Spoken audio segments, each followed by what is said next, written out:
In 1992, I was sent to Brazil to cover the world's first official Earth Summit. I still have my press pass from the United Nations. The issue back then was climate change and whether to sign a treaty. Decades later, we're still talking about the same thing.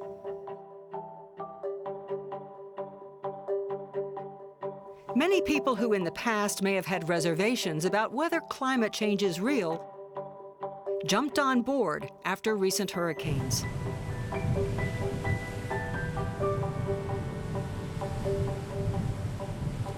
U.S. Congressman Buddy Carter represents coastal Georgia.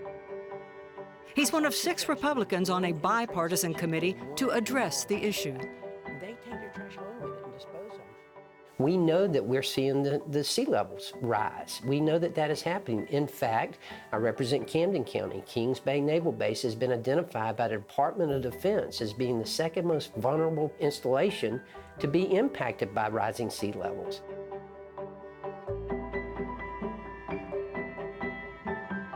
I used to think of flooding as only being a coastal issue. Far be it. I mean, there are people inland who suffer from flooding just as much as we do. And this is something we need to be aware of. This impacts all of America. When you have an increase of 2 degrees in temperature, that's going to have an impact.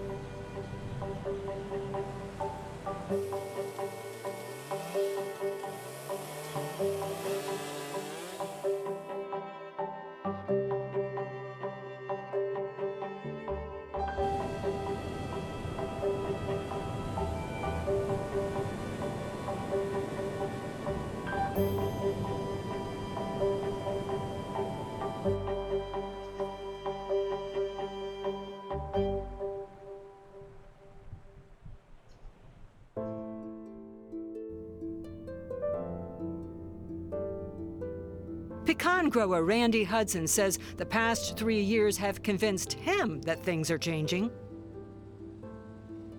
This is on top of damage you've already had. Yeah, this is damage this past week. A little line of thunderstorms that came through where normally we would get a little bit of rain, maybe a little bit of hail, small hail, and we got large hail and tornadoes. These are not small trees. Oh, no, I mean, can we walk over to this one? Yeah, sure. Yeah, these trees are about 75 years old. No, those are big roots. It wasn't a small wind that blew that tree over. The wind had to be in excess of, 100, 125 miles an hour here.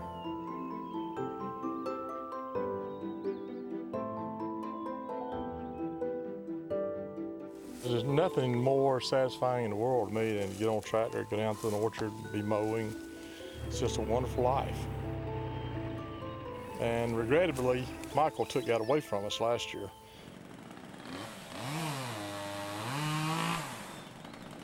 Hurricane Michael was a game changer.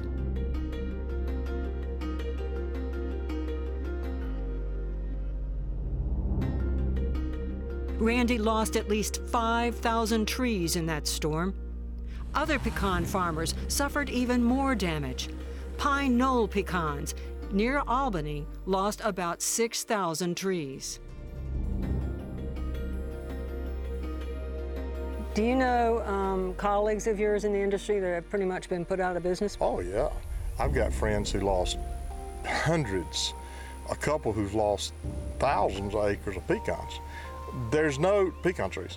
There's no getting over that. I mean, there's not like you can go out there if you've lost 500, 600 acres of pecans and be back in business in less than 15, 20 years. So they're out of the, for all practical purposes, they're out of the pecan business.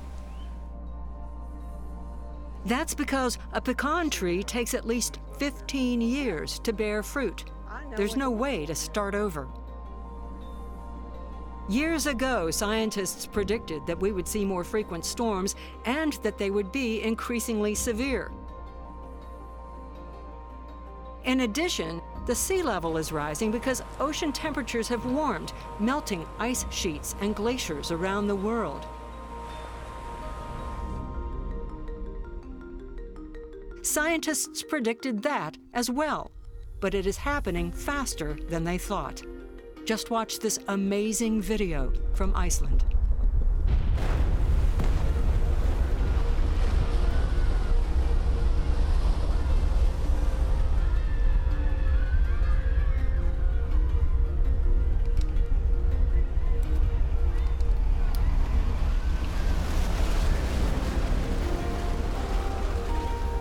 guide Stephen Mantler shot that video.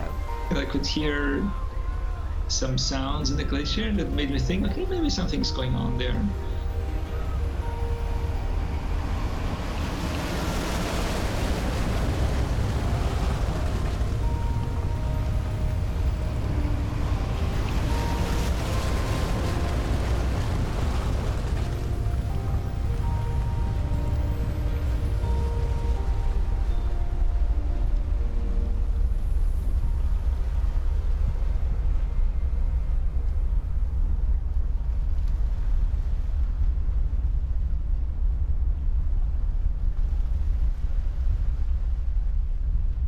Iceland is rising.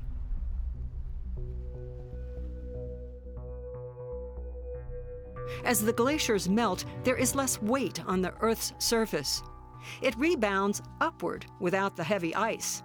Stephen spends his life watching nature and says many things are changing. It's getting warmer. We've had ridiculous weather basically all November and December when it should be cold and frost, and we had temperatures that we sometimes have in summertime. And the first half of the winter, we see the glaciers, of course, getting smaller as well. It's all around us. You just have to open your eyes.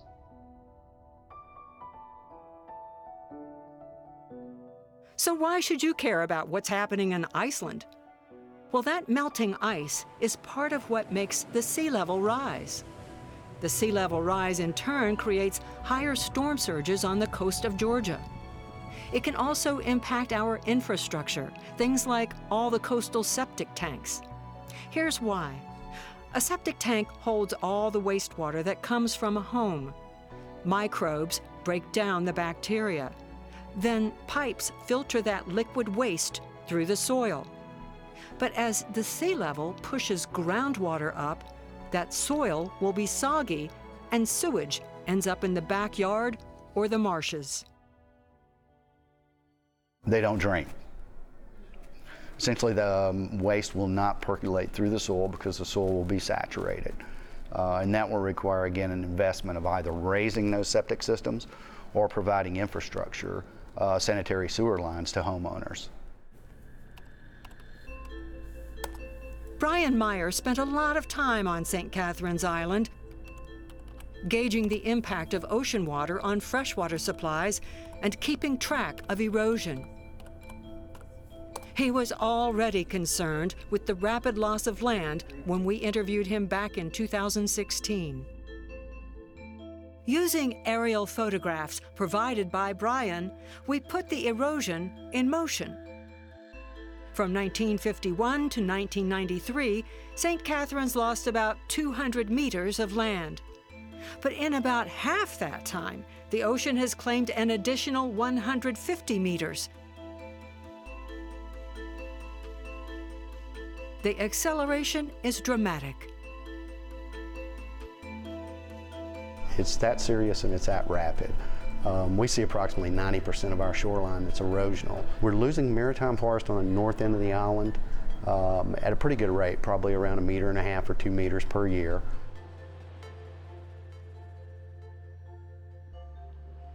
That was before Hurricanes Matthew and Irma came along.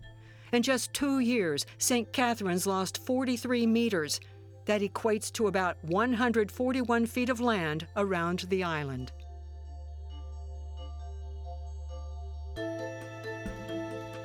So those storms moved this back here, and then Irma looks like it almost did worse. It moved it all the way back here. So you lost this? That's land that was all lost during those 2 consecutive storms. That is a big chunk. That is a massive amount of land, especially when you extrapolate it out over the entire length of the shoreline.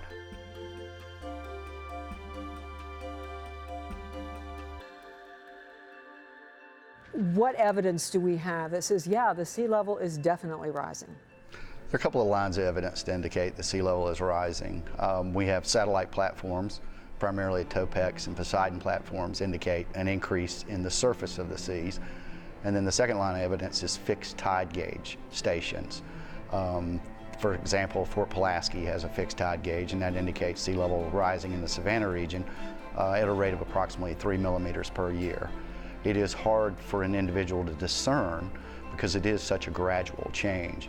I've always liked to use the analogy of it's watching your child grow. If you see that child grow every day, you don't notice the change. But if a family member who hasn't seen that child sees them in a 6-month or a 1-year interval, they notice the change. And with these recurring storms we've been having, that sea level rise has made a difference. Yeah, it's actually a cumulative effect. Sea level rise primarily promotes shoreline erosion. Storms do the same, so the cumulative effect of the two is actually worse than either one would be independently.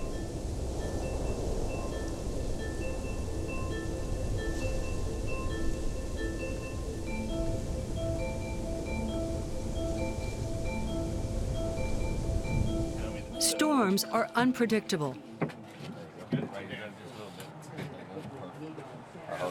So, for example, when Hurricane Matthew came through in 2016, it was the first Category 5 storm to form in the Atlantic since Hurricane Felix in 2007. People took the threat seriously. We had a photographer embedded with the Department of Natural Resources, so you can get a little taste of what it's like to prep for a storm and ride one out.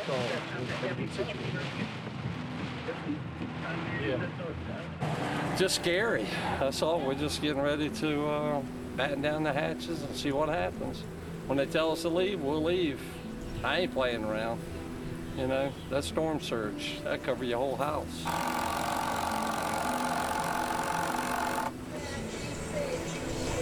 Getting ready for the storm. You worried? Nah. Should be, but I'm not. It's all in God's hands.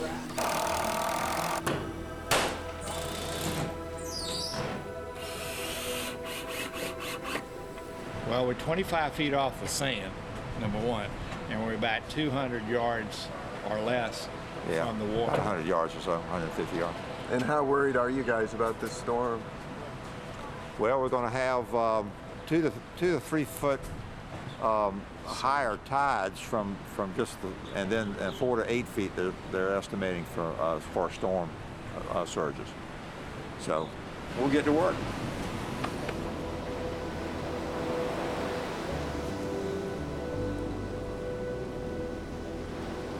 Let's just hope that it's not a Category 3 when it hits around here. By the time it hit Georgia, the storm was downgraded to a Category 2 hurricane before it strengthened again and headed north.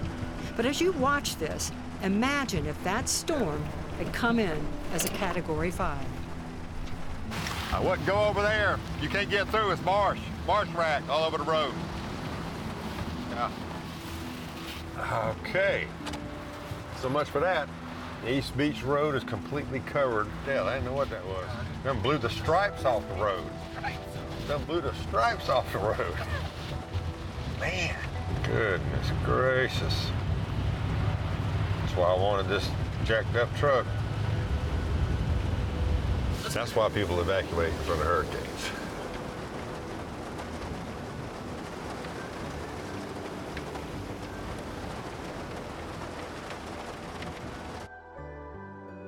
Damage was immediate.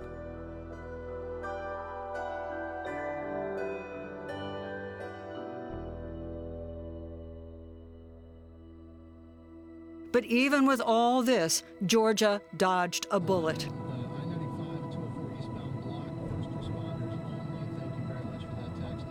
There was a lot of flooding. Trees were down. And many Georgians were without power.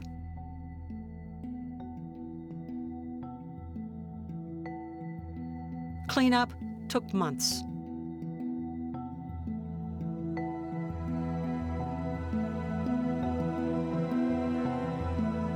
Well, okay. I don't know what it's like over there.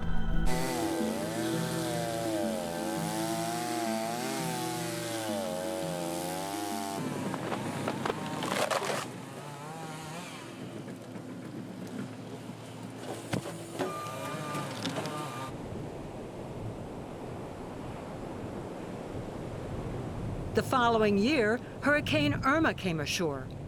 It was the 5th most damaging storm in U.S. history and hit Florida before reaching Georgia as a tropical storm.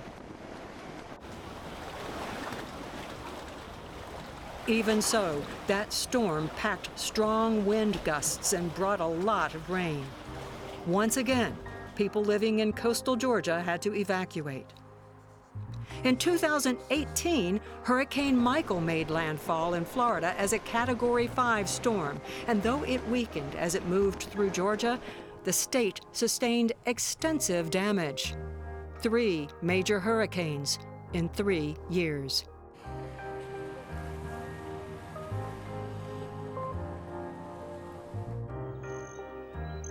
Prior to 3 years ago, we'd had 1 tornado in 20 years of any significance, and we lost maybe 20 trees 20 years ago. In the last 3 years, counting this tornado, we've had 4 tornadoes and 3 hurricanes. So, you know, you tell me, there's something going on here.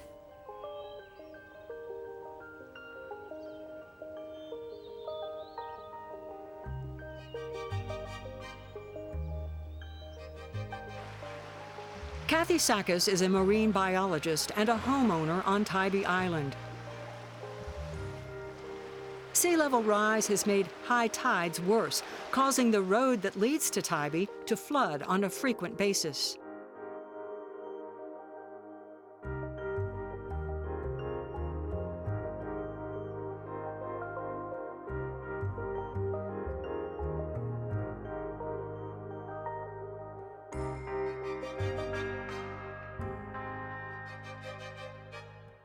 When I first moved here, I never had to stop and turn around and go back into town.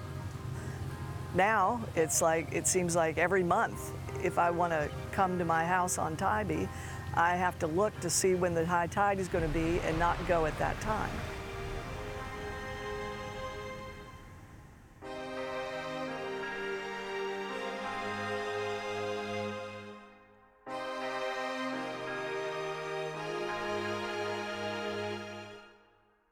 During Hurricane Matthew, the ocean actually came into town.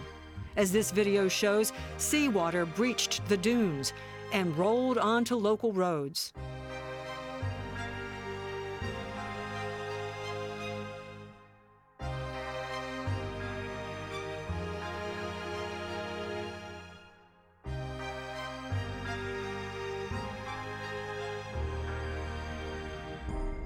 Geologist James Ricard says homeowner frustration will clear people off islands like Tybee before water actually covers the land.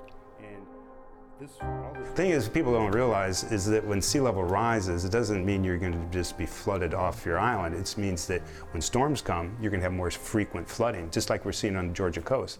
The road out to the Tybee Island, we're seeing statistically it's being flooded more frequently than it has in the past. So you don't have to worry about being, it's going to come up and float your house away. It just means that you're going to have more frequent storms that do reach your property. Sea level will go back, but every year that it gets higher, it makes it easier for storms to bring it to your property. And so that'll eventually drive people away, long before it's actually inundated. Kathy agrees. With each evacuation, every time people have to board up their homes and businesses, when trees smash their property, when water floods their bottom floors, it's likely that an increasing number of people will simply throw up their hands.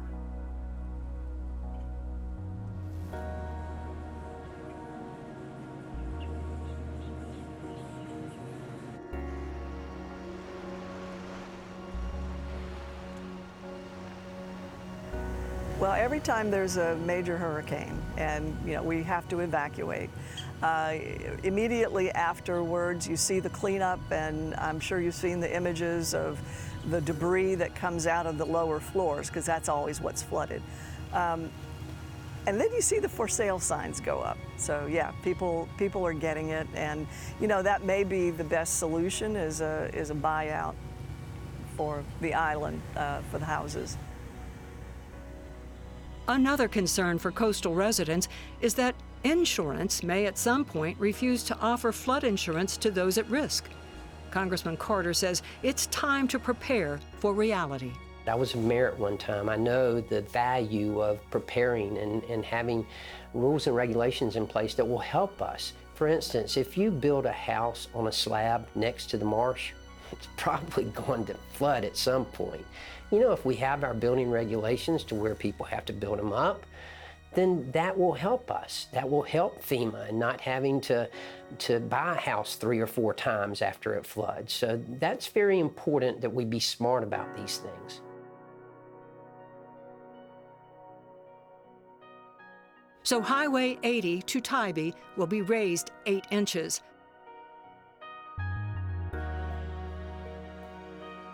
And there will be new bridges. To stop water from breaching the dunes, the town hired an engineer to try something new.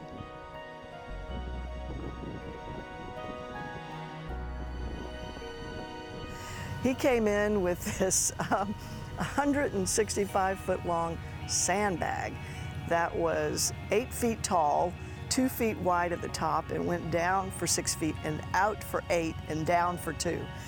Yeah, imagine that, 165-foot sandbag. It took 3 days of truckload after truckload after truckload to fill the sandbag up.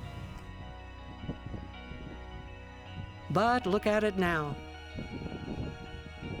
The plants are taking hold, and it has blended in with the dune system. Even better, it worked. We finished that in April, and I think it was by maybe September that Hurricane Michael came in, and that dune held, and we were so happy. Congressman Carter says climate change is happening, and we need to get serious about preparing for the future.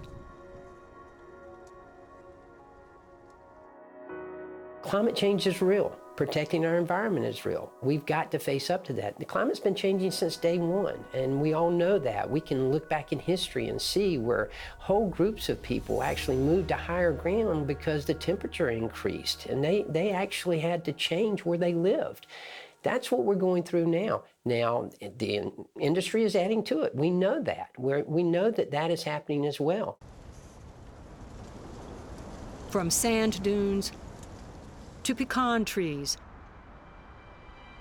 people are looking for ways to protect themselves. In South Georgia, pecan farmers are taking off the tops of their trees.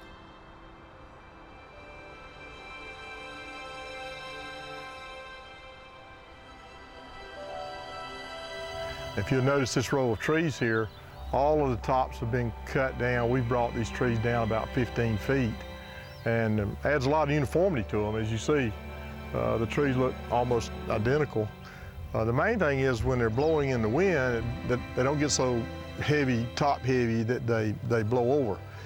We're standing in about a 60-acre block of pecans, and during Hurricane Michael, we lost 2 trees out of this 60-acre block. Right across the road is another 80-acre block of trees that were not hedged, tops not hedged out, and we probably lost, gosh, 200 trees across the road. And the only difference is this selective hedging. So this is a product of what we've been seeing in regards to the weather change. It's changing the way we grow these trees.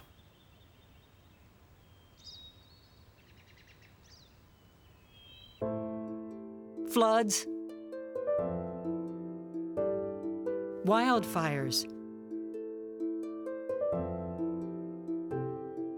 storms, and a rising ocean. It is unsettling for those who have been in the thick of it and now wonder, what comes next?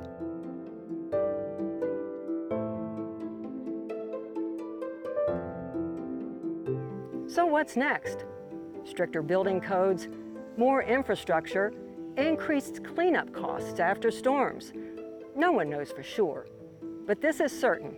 Meeting Mother Nature at her level will cost a heck of a lot of money. I'm Sharon Collins. We'll see you next time.